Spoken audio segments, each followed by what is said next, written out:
Welcome to the Untangling Web3 podcast. So, AI is shaking up the creative world. Some see it as a threat, but others are using it to push the boundaries of music, comedy, and storytelling. Today's guest is at the forefront of that movement. Joining us is Willonius Hatcher, or King Willonius, a comedian, musician, coder, and AI innovator who was named one of Time's 100 most influential people in AI. You might know him from BBL Drizzy, the viral AI-generated soul track that had the internet questioning reality, or from his critically acclaimed comedy album, Unserious. Today, we're diving into how AI is transforming creativity, the tools he's using, and what this means for the future of artists and entertainment. If you're a creator wondering how to tap into AI for your own work, you won't want to miss this. Let's get into it. King Willonius, welcome to Untangling Web3. Pleasure to be here, man. Thank you for having me.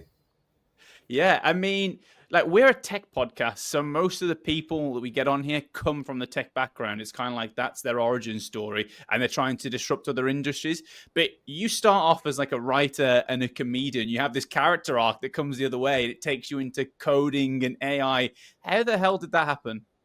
Man, I think the biggest thing for me is just being very curious and just like I guess my motto is always just like what if you do this thing? So like getting into coding happened very randomly. I remember I watched a video on YouTube. It was like two robots debating the future. Come to find out, I think one of them ended up being Sophia Robot, if I'm not Oh yeah. mistaken. But I saw that video and I was just like, I need to learn how to code. And literally, man, like I went there. I was in Miami at the time.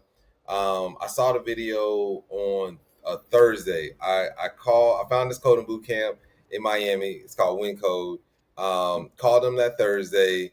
They did an interview with me on Friday, and then I started coding boot camp on Monday. So Damn. like super random, and like at the time I was working on a film, and the people that they were like, what do you mean you're starting a coding boot camp? And I was like, I don't know, man. Like they accepted me. I was like, I'm doing this coding boot camp. So I just started and didn't know anything about code. Didn't know. I watched maybe like one episode of Mr. Robot, and and that was it. I didn't know what was happening when all that code was running around down the screen.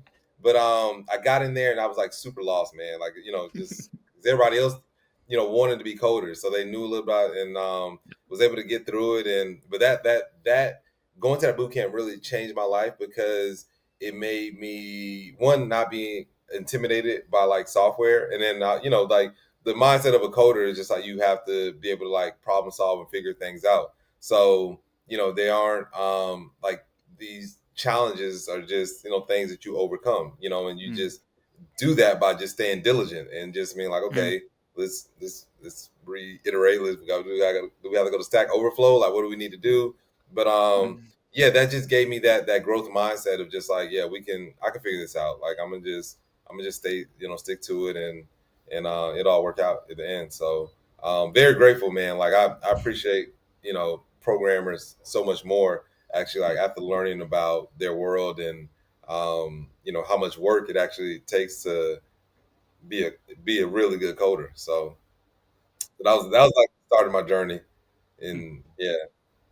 Yeah, I think it's an interesting thing, right? Because if you look at starting to code in, just a few years later, right, 2024, 25, it's a whole different world. Like the AI assistants you now have to learn to code has completely changed the game, has, reduced that barrier to entry. But being, as you said, being a really good coder, being a really good programmer it's not necessarily about knowing all the language and the syntax and all that stuff. It's about the problem solving side of it, right? And I Right. think that's something that maybe people start to lose when they just go head in and try and learn with AI tools and things. But yeah, Right. I'm kind of glad that you learn as kind of me and Alec did before the AI age, right? Because now it's just Yeah. helping us get better. And also, there's a lot of parallels between like stand-up comedy or comedy writing and coding, just the problem solving. To Really? me, like I look at comedy as just problem solving. Like that's really what it is. Like you have like an end goal, and then you take it's just really just an equation. You take a premise, you take an attitude, and then you put them together and you try to figure it out to make this joke work. And then you test it and you're like, wow, this got no laughs. let me tweak it, and then you test it again. You're like, okay, it got a couple more laughs. Like the code isn't where it needs to be yet, and then you just keep tweaking it until you're like, wow, this is actually a pretty decent joke. Yeah, that's really fascinating that you said that, because it actually seems obvious now you said it, but it didn't quite click in my mind. Yeah, it's 100%. It's kind of mathematical. It's kind of programmatic in a way, right? And even to the point of testing, right? I've been to plenty of kind of free comedy nights where people are trying out their new material, and they're not always great. It's that kind of A/B testing. It's the iteration that you would normally do in the coding Right. process. What is Right. your career, like your day to day, look like now? Then, now that you've kind of got red pilled into the tech world and coding and programming, but you're Yeah. also still a comedian. Like, what is the balance like for you now? A lot of meetings, a lot more meetings than I would want to have. You know what I'm saying? I was just like, it's a lot of meetings, man. I was like, geez. But creatively, like I feel I'm in a really good space because I'm like constantly creating. So it's a lot of my day really consists of a lot of learning. So I'm on Twitter, YouTube, Discord, WhatsApp groups. Like always, just trying to find out what the new tools are because with AI, you really can't take a day off.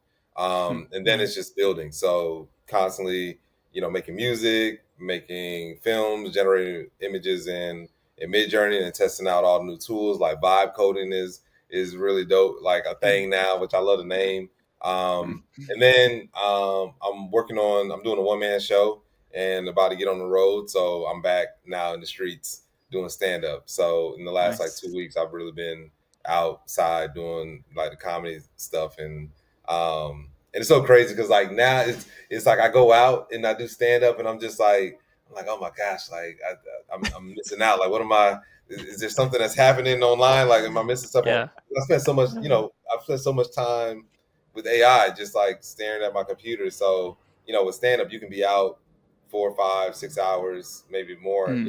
Just hitting the different clubs and whatnot. So just trying to find that balance, but I'm in a great creative space. I feel the most creative that I've ever been, and partly because of like these AI tools, like those moments where you might have like these brain farts, or I mean, I never acknowledge writer's block, but Yeah.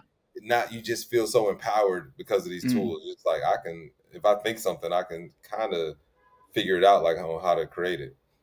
Yeah, I wanted to ask you about that. So, like, how do you actually involve AI in like the creative process? Like, Jack was saying about like, if say you were to learn how to code right now, some people are missing that problem solving part of their brain because they haven't had to do that. But how do you think it's working for you right now? Is it like a kind of a holy grail for the creative process, or is it usually you do the vast majority and that just kind of amplifies your original idea?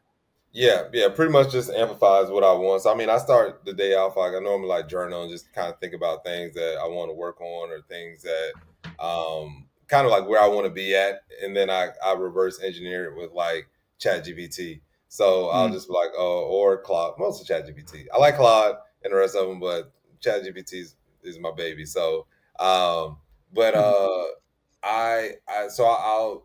if I'm kind of planning something out, I'll kind of throw it in ChatGPT and kind of like work through the ideas from there, and it'll give me stuff back, and I'll kind of look at them like, yeah, this is the direction I want to go in. Then I just keep feeding it information or questions, and then I kind of throw those into like a Google Doc so I can just kind of look at it and kind of organize my thoughts. And but I use it, to me, it's just like it's like the best collaborator, the Mm. same way you would, kind of talk to one of your friends or, try to figure out like, hey, I'm thinking about this idea, like, maybe give me some feedback.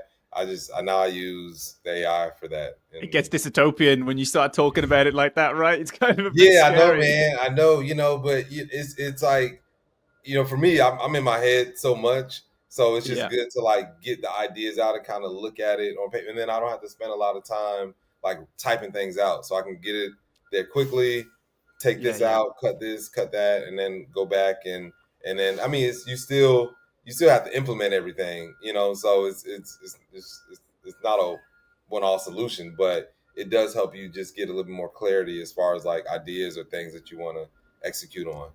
I get what you mean. Like, it's kind of, I kind of see it as a personal assistant in a lot of ways. Like, you can just throw a jumble at it and it organizes and expands and outlines and kind of helps in that way. And something Right. you talked about is the kind of looking at different models. And again, this is kind of dystopian, but have you noticed that they kind of each have a different personality? And like, Right. say, Claude does Mhm. things in a certain way, Gemini does things in a Yep. certain way. I don't want to human, like, make these kind of seem human, but it kind of is getting that way, the way we Right. describe these Right. things. Right. Well, then, so then it's like, who do you want to converse with? You know. Yeah. So I'm like, Yeah. that's why I was like, I've used ChatGPT so much that I feel like it knows how I want to communicate with it. So, but yeah, I mean that's it. But I think that's where we're probably headed towards, just in our human evolution. You know, because I mean I look at these movies like a Westworld or like Black Mirror, and you see the things that Yeah. that Yeah. are potentially there. And Mm. yes, I mean we're gonna be interacting with AI. Like there's kind of no way. I mean, we already do with Siri and all these other tools and whatnot. So just why don't we get more versed Yeah. in Yeah. building that relationship. So Have you seen uh, Her? I feel like we're getting closer to Her as yeah, well, which is very the much so. scary like, Very much endpoint. so. Very much so, man. Man, I remember I there was this one, I can't remember the name of it. I sent AI platform. I sent it to my friend and she talked to it and she was just saying how I really like this AI. It was complimenting me and telling me it made me feel good and she's like, I know it's AI, but like it really made me feel good. And I was like, damn, like that's it's hey Each to man. Yeah, their own. it's scary. And I think Grok recently, they the XAI one, they added personalities, and there's like an Oh, NSFW one, right? It's a little bit even scarier down that path that you can choose what you want. But yeah, it's a fascinating time. I think when I think of the impact of AI on society and creative industries in particular, I actually think there may be no better example and no more interesting example than what happened in 2024 with the Kendrick and Drake beef, right? mm, Because this has AI at the center of it. It's not the big story, as everyone probably knows by now, but it did play a part in it, and so did you, right? So I right. think I'd love to hear. We mentioned BBL Drizzy. Can you tell us, what the context is around that, how it fit into this big cultural moment, and then how was AI involved in that too? Yeah, so the Drake and Kendrick beef started April 2024. Uh, Drake and Kendrick were going back and forth. Well, actually, before that, um, Rick Ross and Drake were going back and forth. Mm, So Rick Ross was kind of like the pre-card thing on the fight or the title fight. Yeah. Yeah. I don't know the proper term in boxing, but Undercard. so he was like, as Kendrick I guess was brewing or contemplating, Rick Ross stepped up and was like, I'm gonna battle Drake, and then so he started dissing Drake, and so he actually came up with the term BBL Drizzy. It was trending one day on Twitter, and I only did it because um I went on Twitter because I was taking a break. I was doing the Pika Labs Film Festival, 48-hour film festival that weekend, and I was editing a video, and I was like, funny enough about Drake and Kendrick, but I was like, let me just take a break real quick, like, because I've been editing for hours. I still got about 10 hours left before this contest is done, and I went on Twitter and I saw BBL Drizzy trending, and then that week, everybody was like talking about Udio. They were like, oh, there's this new AI music model that's out, Udio. It's amazing. So I was like, all right, let me try it out. And literally, BBL Drizzy is like my first song that I made in oh Udio, wow. and it just so the version that went super viral is the second version of it.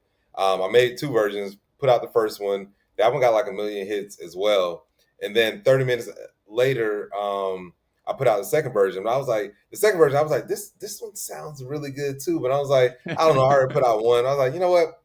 Who cares? Just say I like whatever. Just put it out because I wasn't getting like crazy engagement on my Instagram, Twitter at the time. So even putting the songs out, I didn't think that it would do anything. So I put the song out, and then it just started like getting numbers. Like these numbers started going up and up and up. And then I had to go to Vegas for AI esports tournament with Curious Refuge.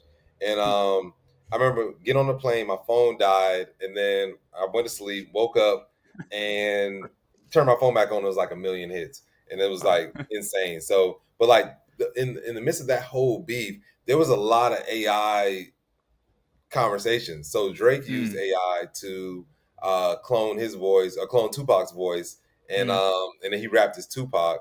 And so to me, when Drake did that, I felt like that I had already dropped BBL Drizzy, but this is before BBL Drizzy went like massively viral with Metro Boomin. But I felt that Drake like opened up. I was like, he's invited me and everybody else into it. So I did a response to that. That video didn't go viral, but I did a response to Drake as Tupac. Like I cloned Tupac and it's like, stop using my voice, Drake, and as Tupac. So that was like really funny. But what's interesting, I thought about this maybe towards the end of the beef. Like Drake has kind of been in the midst of this whole AI conversation. I don't know if you guys remember last year that Drake and Weeknd song that came out. You guys remember that? Yeah. And that was like a big thing because it was like, this sounds just like Drake and the Weeknd. And yeah, so that happened. Then Metro Boomin took it, and chopped it up and sped it up. He did exactly what Drake asked him to do, because Drake was like, shut your whole ass up and make some drums. And he was like, all right, cool, I'll make some drums. So he took the drum. He took my song, made the first instrumental, and then invited the whole world to come diss Drake. So that made it go massively viral. And then 2 weeks after that, Drake decided that he wanted to rap on the track. So he rapped on the song. So and so that ended up being like the first sampled AI song in music history. So correct me if I'm wrong, but like, did this take you 30 minutes to make? I saw you say on one podcast. Is that right?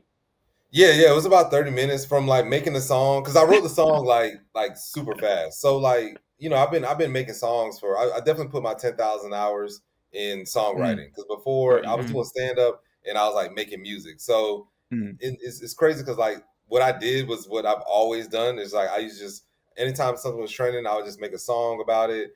I put it on my SoundCloud. I got like 200 some songs on my SoundCloud. And I always say it as a joke, but it's also true. If there's about 100 views on a song, probably 99 of them are probably me. Like, just listen to my own music. But so I took that, put it up, and then it took me about maybe 10 minutes to write the actual lyrics, and then you prompt it. Like I said, it was probably like the first one I prompted, I threw up, and then the second one I just iterated again, and I was like, wow, this sounds amazing. And then making artwork, I had, at that time, I probably generated maybe at least 30,000-40,000 images in Midjourney, so I knew exactly what to prompt. So and then so you take that, put it all together, take the image, take the song. So the whole process was like super fast, and like it's. But you hear that all the time sometimes when people like their hit song, they're like, I don't know, man, I just went in the studio drunk, and I don't know, I just told the producer throw on a beat, and we thought it was a throwaway song, and it ended up being number one. So I guess I just think that when you don't allow yourself to think too much or filter yourself, like, and you just hit a flow state, you can just, everything just comes out automatically, and sometimes I think you're just aligned with, I guess, the universe at that moment just chose me to bring, this to the world, and I'm very grateful for that. But yeah, the process didn't take too long, and I've had other hit songs that I made that they've been really short as well. But then some of them, like some songs I'm working on for like a couple of days, maybe a week or so, But the benefit of using AI tools is just like a lot of the process, you can do it a lot faster. Like I did in September, I released an album in hopes of winning a Grammy or whatever. Because so we had to redo all my AI tracks with like live instruments and live singers. I had Omos Keith, who won the Grammy for Frank Ocean's album. He produced it, but going through that process, it made me appreciate musicians, and the musicianship so much more, and it gave me so much empathy and understanding of why a lot of musicians are upset about AI, because like that process is it's a long when you're going like instrument by instrument, you're doing all the drums like one by one, it's way different than just jumping in, even using like a Fruity Loops or whatever. Like it just made me Yeah. it just made me appreciate that process a lot more, and I'm like, Yeah. so I don't want to like, ever talk crap or be like AI do this and that, because like we need real musicians, and it does sound a lot different when you actually hear the music. Sure. That's such an amazing story. And I think that's why I wanted you to tell it, right? Because it perfectly highlights this fine distinction between AI just lowering the barrier to entry and it lowering the kind of time to ship an actually good product, right? Because lowering the Right, barrier to entry just means anyone can spam stuff online. But for you, you mentioned you put in the 10,000 hours in the writing process, in learning how to use the AI tools of Midjourney and stuff. And that's what helped. It helped you ship something amazing that right. could put you in this cultural moment. But if someone else tried to do it, if Alec or I tried to do it, we'd fall flat on our faces, right? Not You, necessarily, not necessarily, but I thought about this the other day. I was like, I feel like in the very near future, very soon, like I think everybody's going to have their virtual moment. It's like where not virtual, yeah. viral moment in a sense, where like how TikTok is or Instagram. Like literally, like every day somebody's going viral on TikTok or on Yeah. Twitter. Everybody, or X now. Every day somebody's the main character on X. So I think that with these AI tools, we're going to experience more of that. Where, wow, you made today, Jack, you made a viral song, and tomorrow, Alex, you made a viral song, and then it's just like, and then I got a viral song, and like, wow, this week we all went viral this week. It was really insane. Yeah. So That sounds great. I'm looking forward to that future. I I think think it's like we're so close now because the music sounds so good. I mean, I think what's going to set a lot of people apart is just the ones that decide to just go a little bit further. So right now, VO2 is so good in making videos. Anybody can make an incredible looking AI video that's 5 seconds long. But yeah. what's going to separate the people that take the extra time is like, let me understand storytelling a little bit more. Let me understand, graphic or visual design a little bit more. So the title cards pop out a little bit more, and the music behind it, can drive this narrative just a little bit more than somebody that's just like, oh, I'm gonna just take some random music off of whatever it is. So I think the ones that just spend a little bit more time in their craft, it's just going to resonate with people a little bit more. And I think people appreciate it because they're like, you didn't just take 5 seconds to make this. You put some thought into it. You took some time. Like you really worked on this. So when everybody, it's almost like how music is now, where everybody can just make a song off of GarageBand or whatever. Like we really appreciate the ones that really take their time and just put the time and effort into their craft. So, but we're going to see a lot more just viral moments. I'm pretty sure of that. Today's episode is sponsored by the VChain Foundation. Now, we often talk about how emerging technologies like blockchain have the potential to revolutionize sustainability, and VChain is at the forefront of this green movement with initiatives like VBetterDAO. Let's take a closer look. Imagine tracking small actions like recycling at low cost, making them valuable assets. These verified records build a massive collective impact, benefiting people through their own actions. Sound a bit complex, but VChain made it fun. Explore our apps at vbetter.com.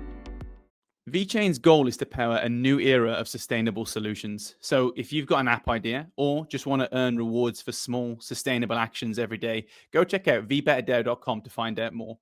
And now, back to the show.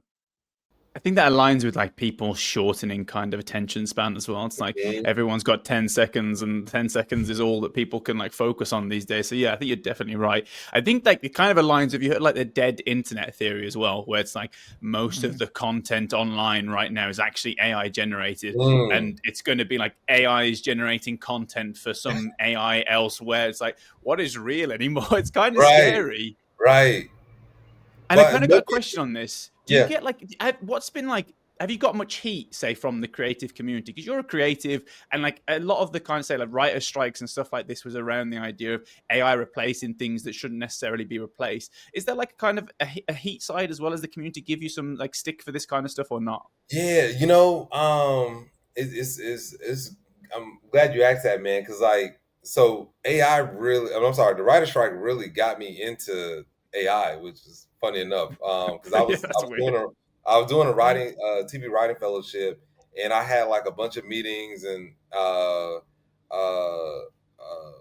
meetings set up with like agents and managers, and at the end of our fellowship or whatever. So I had the script that I wrote, like I had like HBO execs looking at it, and I was really excited because I was like, I'm about to break through. And then a writer strike happened. So for the first maybe month of the writer strike, I was just trying like, okay, I'm still trying to write scripts, putting them on my Instagram. But at the time, ChatGPT was out, so I'm spending 8 hours a day messing around with ChatGPT and Midjourney and these tools. And then I just really just kind of made a decision to decide to like lean towards this way. But I was very nervous at first because I was just like, I don't want to get blackballed.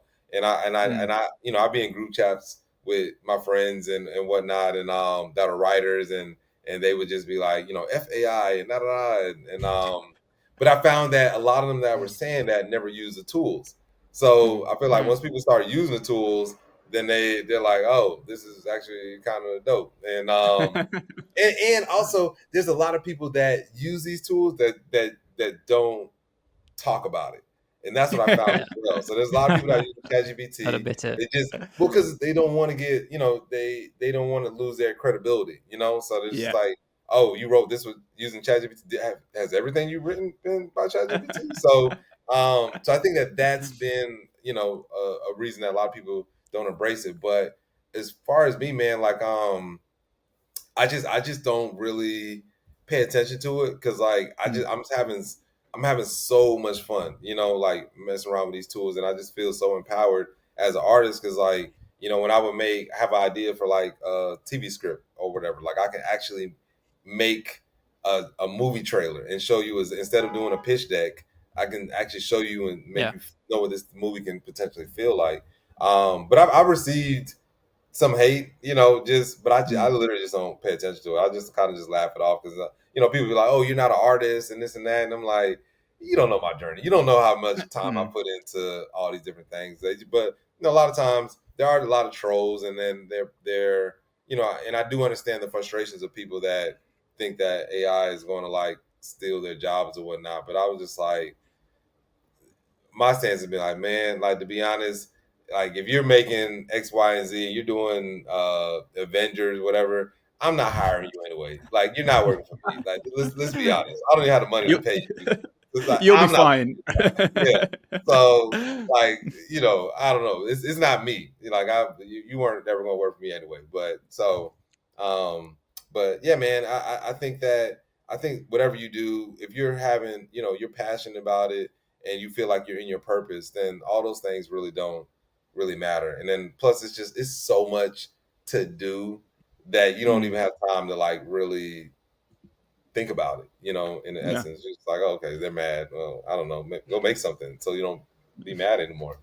Yeah, it's good to hear though. Like I think you constantly see both sides, and I think more and more the side that you're saying or portraying. Like early on, it was very much, oh, this is scary, or we don't know what this looks like. What's the future going to be like for these jobs? But I think there's so much to be said for what you've said, and we use AI a lot as well, just to lower the barrier to entry. Like it really is kind of like a technology that can empower people that previously were unempowered. Like to have to spend 50 grand to say produce a song or set up a company or start a podcast like this, like becomes a class issue. It becomes a thing where only rich people can do this kind of stuff. And I think there's so much to be said for the empowering factor that anyone can spend $20 or £20 a month on ChatGPT and become a company and do whatever they want as long as they've got a good idea and are going to back it up. Because you still have to do the work. Like you still, it's not like ChatGPT is not doing all the heavy lifting for you. So I mean, but it allows you to test really quickly, and see like, okay, is this good? Is this a good idea? Like so I think it's great, man. I think that like these tools, if used correctly, because you still have to have the mind to like prompt the right way, and ask the tool the right question. So. You can give somebody all the tools in the world, but if they don't know how to use it, or they don't use it properly, then it doesn't even matter. And and the crazy thing is, like, AI is there for everybody. So, like, there's still people that don't use it, which I'm like, how are you not taking advantage of this moment? Like, it's kind of crazy, right? Like, just jump in. Yeah, 100%. I mean, I think of the movie industry, and it's I think the fear around jobs, it's like, I think we're going to adapt in the way we do with any technology, right? Like what you were able to see on the screen for Interstellar was not possible 10, 15 years before it came out, because it needed so much computing power to see these incredible things and render them on screen, right? It allows the bigger players to do even better things. But, as Alex said, it allows the little players to also get involved on a lower budget, because, how are they going to compete with the Marvels of the world, right? Right. Another thing I want to kind of loop back to the whole Kendrick and Drake beef, because there was something you mentioned that I think is really interesting in there as well. You talked about how the use of an AI version of Tupac was, a part of a talking point in this, right? So Drake created some verses here that were sung by Tupac, and this became part of the rap battle itself, right? Because at least one or two of the songs that Kendrick came out with, he was referencing this and saying this is disrespectful to his name and his legacy. And then obviously the estate of Tupac also threatened legal action. I think the song ended up being taken down from Drake as well. So on that, what was your kind of take on that side of things? Because that's maybe something that people are worried about is, okay, can AI start taking my likeness? How does that, what are the ethics involved with that from a creative process? Because you mentioned you did it as well, right? And I think that, but maybe from a comedic standpoint, I think there's a real difference there to what maybe was happening with Drake. Yeah, I mean, when I saw Drake do it, I was just like, oh man, he pretty much opened up the floodgates, because like I said, the year prior, somebody took Drake's voice. They took Drake's voice, and I don't remember the name of the song. It's like Heart of the City or something like that. But it was taboo then, like it was like, even though people really liked the song and it was like a bunch of reels and it was like everywhere, it was still like, hey man, this isn't cool that you took Drake's voice and and using AI. But when Drake did that, him being such a big artist and being so influential, it opened it up for everybody that does that. You're just like, well, how we can do it? Like Drake just took Tupac's voice, so like we can take everybody's voice now. So that was my first reaction, was just like, oh, he just gave permission to everybody to do this, what he just did.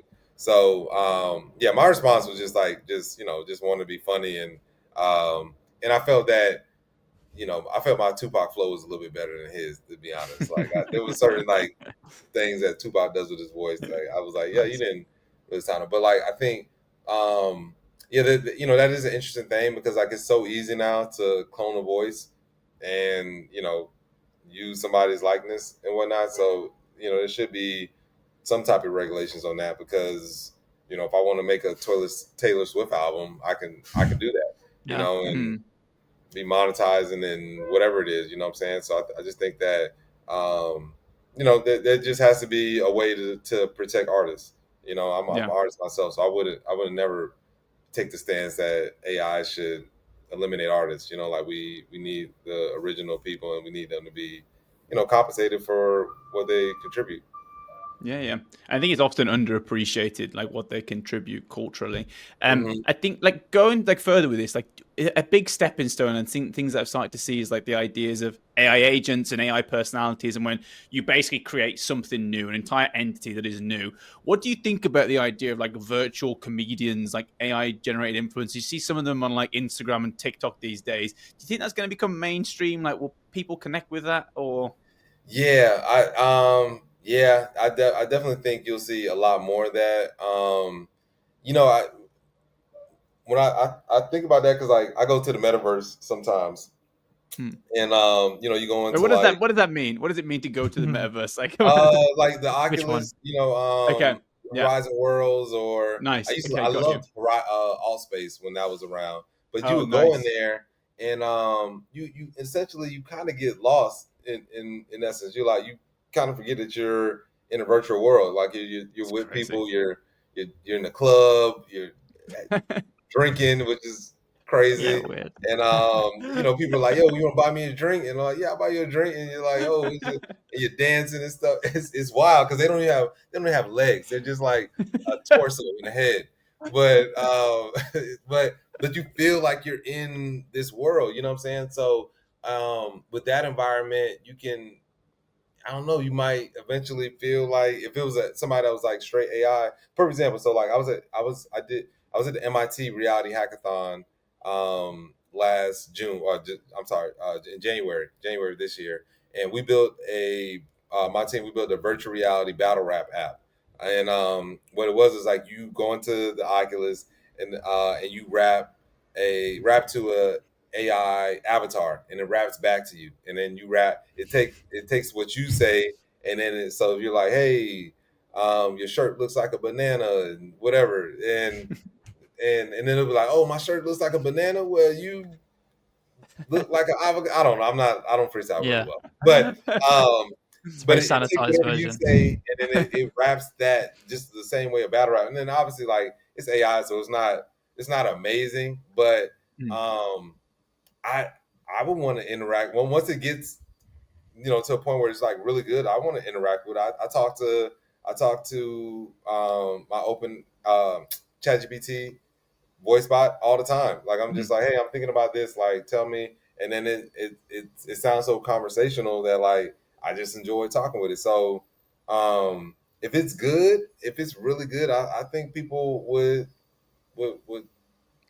be okay with that. Especially like because it's like that movie, like the Avengers Endgame. Remember at the end of Endgame when Thanos was like, he came back, he was like, because you guys remember, I know what I need to do. I got to eliminate you so you don't remember, because y'all remember the old world. So like a lot of children that are probably growing up, they'll grow up with these AI avatars, so it won't be weird to them. They'll just be like, this is just the way things are. Like, yeah, we talk to AI, like it is what it is. So, but I see that being more common, man. Like probably more hologram concerts and stuff, and it's once somebody just makes it cool, and they make it work. It's just like, all right, man, it's just what we do. Like we talk to AI and we interact, like like the movie Her, and you just Ready Player One. That's the future I'm Ready Player hoping for. One, right.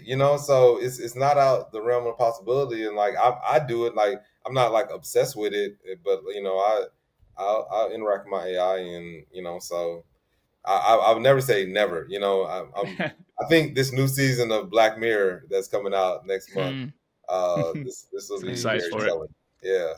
Yeah, I think it's also there's always going to be people who aren't interested in engaging with it, and that's fine for them if they're not going to enjoy it. But yeah, I can probably think of some people who are much more likely to buy you a beer in the metaverse than in real life. Right. So I'm sure they'll probably enjoy it. And I think that it's going to make IRL experiences go up. Like people really value that a lot. Like kind of like now, like after COVID, people are like, yo, I really just want to be around people. I need my community. I need, my tribe. Like I got to find my people. Cause like now, like I really, really enjoy conferences or festivals. I go to Burning Man. Like I just enjoy being around people, and so, that part I don't think it'll ever go away. Like we need that as humans. Like we need community. Yeah, and the more people know that the internet is this dead internet theory potentially, then maybe they'll be like, well, I'm just not going to bother with a lot of that. I'm just going to speak to real human beings like we're doing here. Listen, it's been such an interesting conversation. I've had a real blast here. Just to finish, I just want to ask you in kind of one or two sentences, what do you see the next big thing in the future of AI in the creative space? Because we've talked about lots of things we've seen already. What do you think? Is there something big on the horizon that's going to come, or is it just kind of going to be an evolution of what we've seen so far? Yeah, I think the evolution. I mean, obviously the robots are coming. The robots are coming. Yeah, the robots are coming, man. So like you go to LA and like they have the self-driving cars. Like my first time seeing one of those is so trippy, man, because I'm just like, there's nobody in the front seat. And it's crazy. I did not get used to it. I was in San Francisco when they first did it with Waymo, and I was there like holding on to everything. It's horrible. Yeah, so it's just like, oh, you rode in one? Yeah, I was in one. Man. It was so intense. I'm not there yet. But I remember seeing that in I watch I just feel like Westworld, and I mean a lot of sci-fi movies. We're kind of just like that's our future reality that we're kind of looking at. But like watching like Westworld, like season 3 of Westworld, and like Black Mirror, you're just like, okay, these are probably closer to like a lot of the tech that you're seeing in there. the episode with the little robot dog with the laser on it, and the synthetic humans and all that. Like you're like we're inching towards that, you know. So will it be as scary as the Matrix, like Terminator? I don't know if we're going to see that like in the next 10 years, but the way AI is evolving, it's I mean, just imagine where we were with like coding and images a year ago. Like around this time, I think Sora dropped last year, and everybody was like, "Oh my gosh!" Like, look how and now every video model is better than it was, you know, that time. So like, I don't know. I think, but I'm probably excited about holograms and robots. I think are going to be, you know, very interesting to see how these things get implemented, and then, you know, just the evolution of these AI agents. You know, as they get more advanced, because it's moving fast. And yeah, man. I mean, the things you can create. I was messing around with Claude before we jumped on this call, and I was just making all these like graphic, visual images, visual videos in Claude, and I'm just like, this took me. I did a prompt. It's one line, and now I'm coding like I'm a you know, senior level coder. This is kind of insane. Yeah, it's crazy, and it's fun. You know, it's the video that always reminds me of how fast the pace of changes is when you compare the Will Smith eating spaghetti, you know, every few months, and it just gets better and better. It's crazy. But yeah, let's you know, I guess watch this space is the take home message. Yeah, thank you so much for joining us. This has been, you know, guys, man. Thank you. Real fun. Thank you, and yeah, to those listening at home, thank you for listening, and you can join us next time to untangle a little more Web3.